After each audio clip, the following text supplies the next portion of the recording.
এই মেয়ে, এই এদিকে আসো, এদিকে আসো। স্যার আমি? হ্যাঁ হ্যাঁ, আপনি এদিকে আসেন। তুমি কি আমাকে ফলো করতেছো? জি স্যার। কেন? তা আজকে ক্লাসে আপনি আমাকে সবার সামনে এভাবে অপমান করে বের করে দিলেন কেন? কি আশ্চর্য, অপরাধ করলে শাস্তি পেতে হবে না? ক্লাসের সবাই অঙ্ক করতেছিল আর তুমি অঙ্ক না করে খালি খাতা রেখে অন্যদিকে তাকাইছো। আমি তো অন্যদিকে তাকাইনি, আমি তো স্যার আপনার দিকে তাকাইছিলাম। দেখো মেয়ে, তুমি ওদিন আমাকে যা যা বলছো আমি কোনো গুরুত্ব দিইনি, কিন্তু তুমি যদি এটা নিয়ে বাড়াবাড়ি করো আমি কিন্তু তোমার বাবার কাছে যেতে বাধ্য। তোমার বেতন কত? বেসিক 15,000 টাকা। এই বেতনে এই বাজারে কেমন চলবে কি?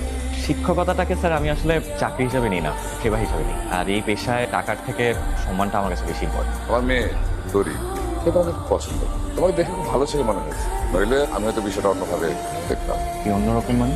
ধরো তোমাকে আমি ডেকে না নিয়ে এসে ধরে নিয়ে আসতে পারবো, যদি আমার একটা ওর কোনো চাওয়াই আমি অল্প বলা। চাইলে অনেক কিছুই করতে পারেন।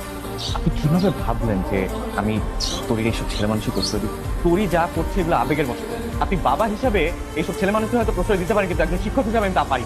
এরপরেও যদি আপনি উল্টাপাল্টা কিছু করতে চান, আমার বিশ্বাস এর দেশে আইনের একটা ব্যবস্থা।